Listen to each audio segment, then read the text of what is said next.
Hello there and a warm welcome to Superscreen News at 12, broadcasting to you live from Lagos. I am Adinike Owoye Ajiboye.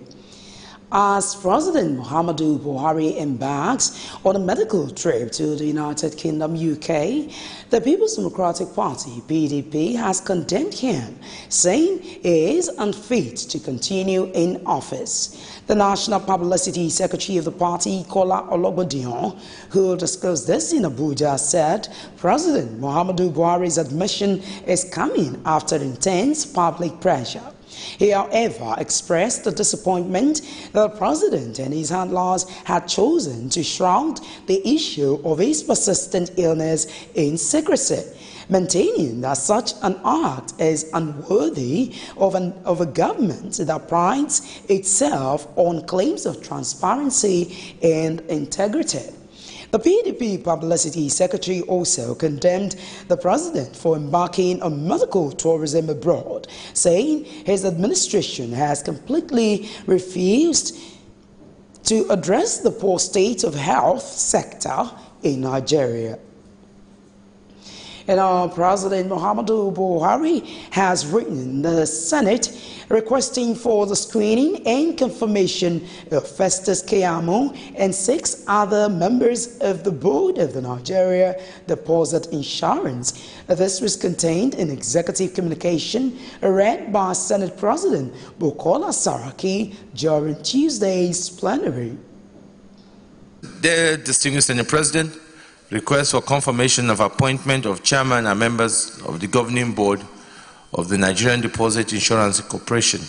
In compliance with Section 5(4) of the Nigerian Deposit Insurance Corporation Act 2006, it is my pleasure to forward to the distinguished Senate the underlisted nominees for confirmation as the chairman and members of the board of Nigerian Deposit Insurance Corporation. Their CVs are attached herewith. Chief Olabode Akim Mustafa, Chairman, Ogun State, Southwest. Alhaji Garba Buba, Member, Bauchi. Bello Garba, Member, Sokoto State.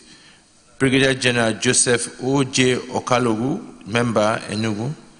Mustafa Adewale Mujashiru, Member, Kwara. Barrister Festus A. Keyamo, Member, Delta. Mr. Adewale W. Adeleke, Member, Ondo State. It is my hope that the distinguished Senate will consider and confirm the nominees in the usual expeditious manner. Please accept, Mr. Senate President, the assurances of my highest consideration. Yours sincerely, Muhammadu Buhari. In a similar development, President Muhammadu Buhari also forwarded the name of Tahiru Garba for confirmation as a replacement for the resident electoral commissioner of Niger State.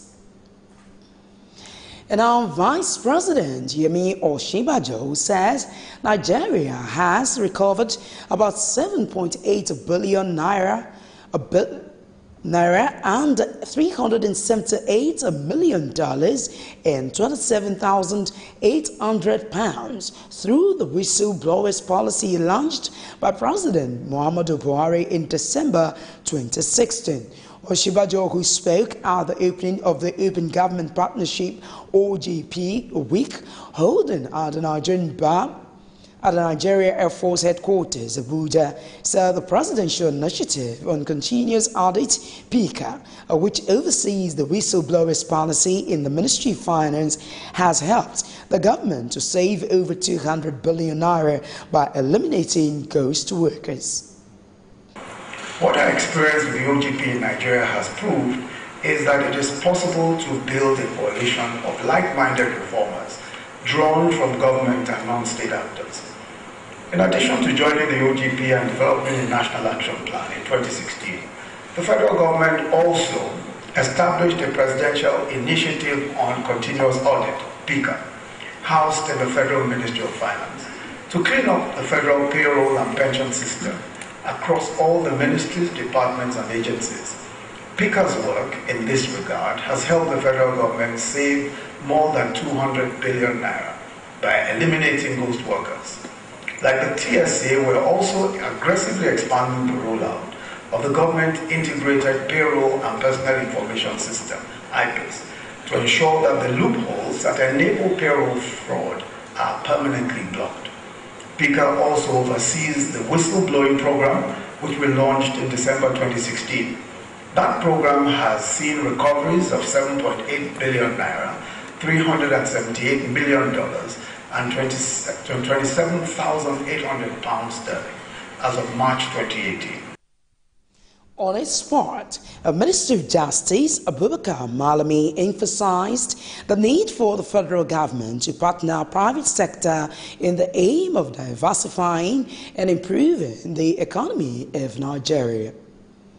Government and civil society groups, including businesses, can sit down together side by side in equal numbers to co-create transformational commitments contained in the National Action Plan, which is guiding document of the Open Government Partnership.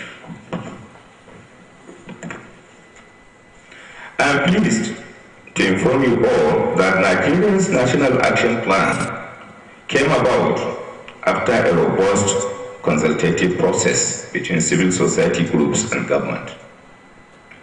It covers 4 thematic areas of fiscal transparency, anti-corruption, access to information, and citizens' engagement. Part of the progress is the fact that so far, 5 states have come on board OGP.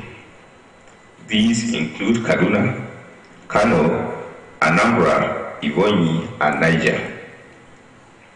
I'm also delighted to inform that Kaduna State has been nominated as one of the global subnational pilots. You will recall that the whistleblower policy was inaugurated under the administration of President Muhammadu Buhari in its war against corruption. And now 2 female suicide bombers have been killed while attempting to attack a mosque in Borno State. The Commissioner of Police in the state, Damian Chiku, who disclosed this to journalists, said the attackers tried to gain entry into the Alhaji Bunu Mosque during the morning prayers in Jidari Polo, a general area on the outskirts of Maiduguri, the state's capital. Chiku also said the bombers, who were between the ages of 13 and 16 years, were however prevented by the police on patrol and unarmed vigilante men also praying at the same mosque. The police commissioner affirmed that no other casualty was recorded in the incident aside from the 2 female suicide bombers. Ahead of the 2019 general elections in the country, the Sultan of Sokoto and President of the Jama'atul Nasir Islam Saad Abubakar III has warned the politicians against making hate speeches in the country. The Sultan said rather than propagating the speech that portends danger to democracy, politicians should provide dividend of democracy to the people. Abubakar disclosed this at the annual pre-Ramadan lecture of the JNI, which held at the JNI headquarters, Kawu, Kaduna State. The Sultan expressed concern about happenings in Kaduna State and called on all politicians in the state to stop making hate speeches. The All Progressives Congress APC has cancelled last Saturday's executive governorship primary election and ordered that a fresh one should hold on Friday. This was the outcome of a marathon meeting of the National Working Committee of the party, which was held on Monday and ended on Tuesday. The National Publicity Secretary of the APC, Bolaji Abdullahi, announced the party's decision to journalists at the party's National Secretariat in Abuja. Abdullahi said the party considered the report submitted to it by Governor Tanko Almakura-led panel sent to conduct the exercise. He also said agents of the aspirants identified as perpetrators of the violence which led to the disruption of the exercise had been disqualified from taking part in the fresh exercise. And our Deputy Governor of Ekiti State, Kolapo Olusola, has emerged as the candidate of the People's Democratic Party, PDP, for the July 14 governorship election in the state. Olusola, an indigene of Ikere-Ekiti in the South Senatorial District of the state, is the preferred candidate of Governor Ayodele Fayose. He polled 1,191 to defeat a former Minister of State for Works, Dayo Adeyeye, in the keenly contested primary in the state. Adeyeye, who is also a former National Publicity Secretary of the PDP Caretaker Committee, scored 770 votes, while 7 votes were voided. The Senate has summoned the National Security Advisor, Chief of Army Staff, and other security chiefs to give an update on the fight against proliferation of firearms in the country. A mover of the motion, Suleiman Hunki, called for urgent attention on the issue of arms proliferation. Section 3 of the Firearms Act, Mr. President, specifically mentioned that no person should possess the category of firearms as seen with these heartless persons, unless that person is granted a license by Mr. President himself. Section 4 of the Act gave the Inspector General of Police the power to issue license for people with less lethal firearms. But one does not need to ask whether all the firearms bearing elements ranging from kidnappers, armed robbers, armed herdsmen, cattle rustlers, cultists, etc., got their licenses from these appropriate quarters, because the answer is simply, clearly and emphatic, no. Other lawmakers speak on the same vein, calling for an urgent solution to proliferation of arms in the country. I have had suggestions and views on inviting service chiefs and security personnel to come here and brief us on the issue of firearms.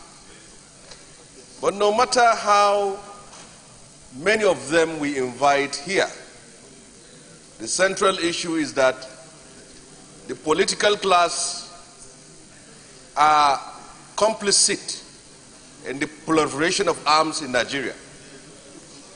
It is not possible for our security agencies to bring an end to the violence, the killings, the bloodshed, and the proliferation of arms in this country as long as the political class include violence as part of their strategy.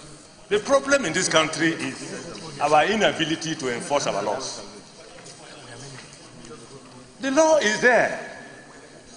Sections 3 and 4 of the Firearms Act is prohibiting certain category of firearms unless you are properly licensed to do so.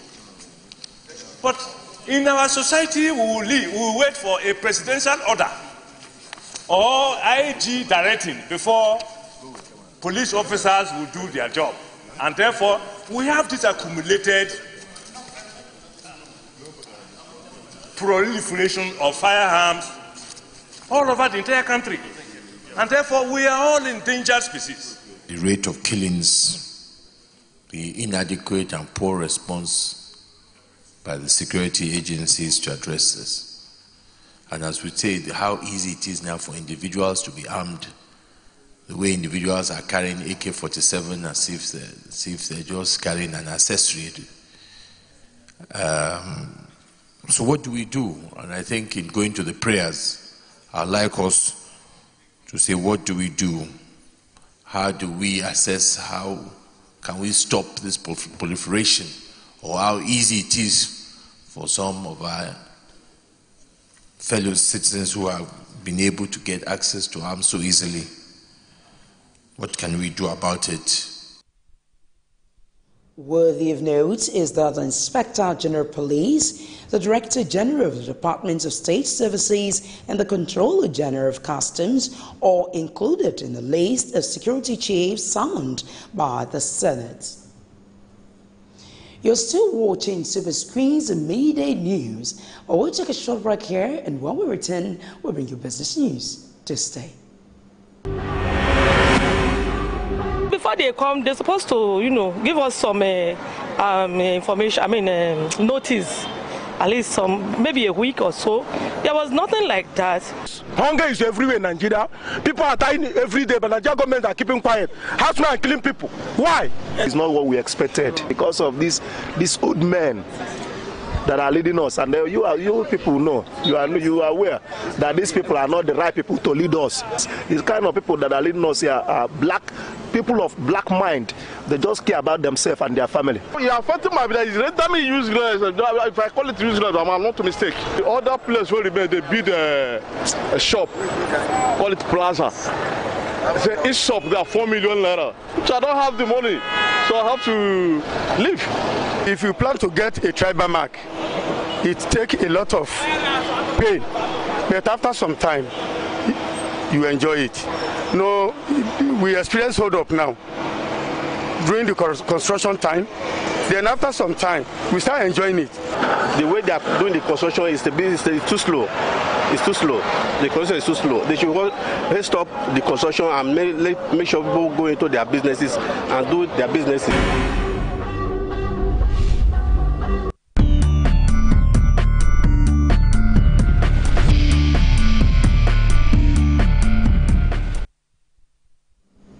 Well, it's so glad to have you back now in the business world.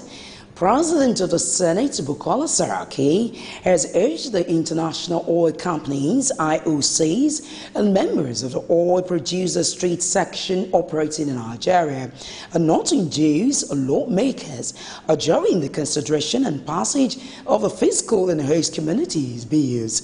The bills are components of the Petroleum Industry Bill now before the National Assembly.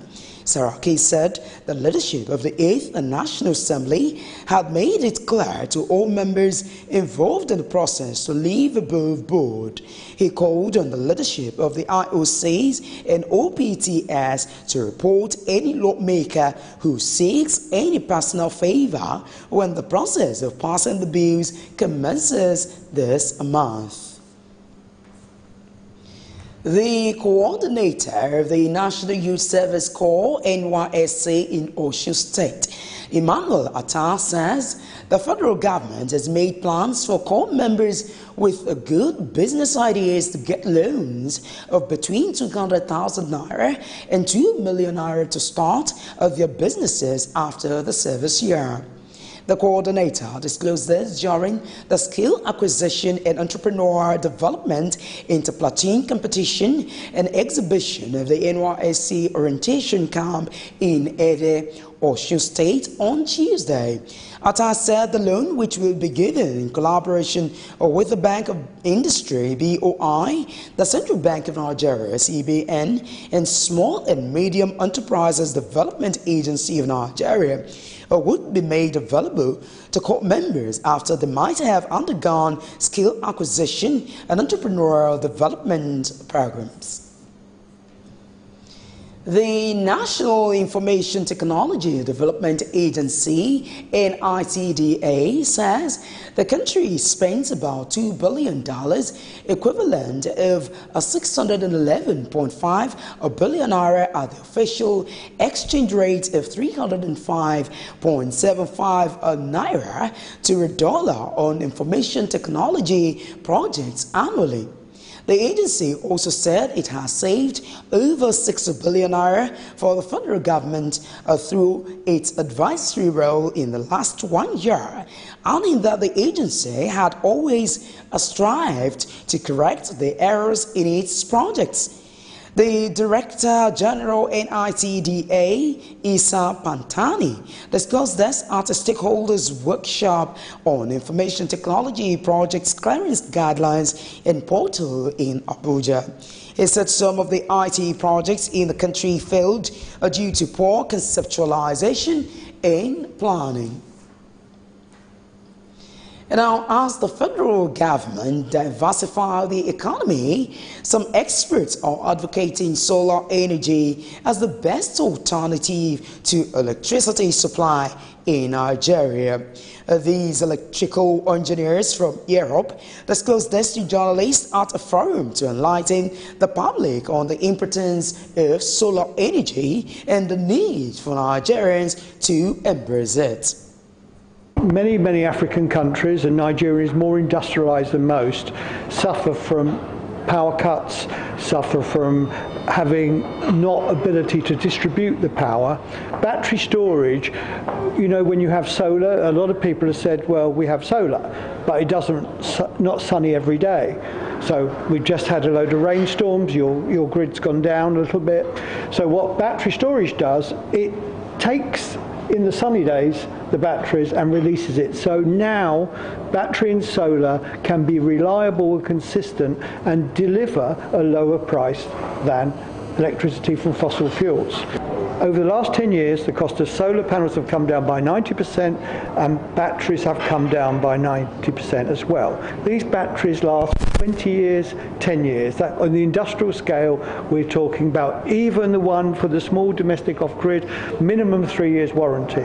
We are fully convinced that with the cooperation with Telco Europe and Nigeria, that we can cover this market. I think the time is right now. The products have reached the level of, let's say, of cost that normal people in the country in Nigeria can afford to buy this. And say as a replacement for their generators, or what you're normally using here, yes. People living in the rural areas, I say that doesn't mean low-class people are not connected to the grid, actually. They have an interest to have such a unit, yes. They have no cables, they have no electricity, they have no lights at home, and they can use this kind of system. Well, energy experts speaking there on solar energy as an alternative source of power to those that consume fuel. If you've just joined us, you're watching Superscreen's Media News. Take another short break. More news after this time out. To stay.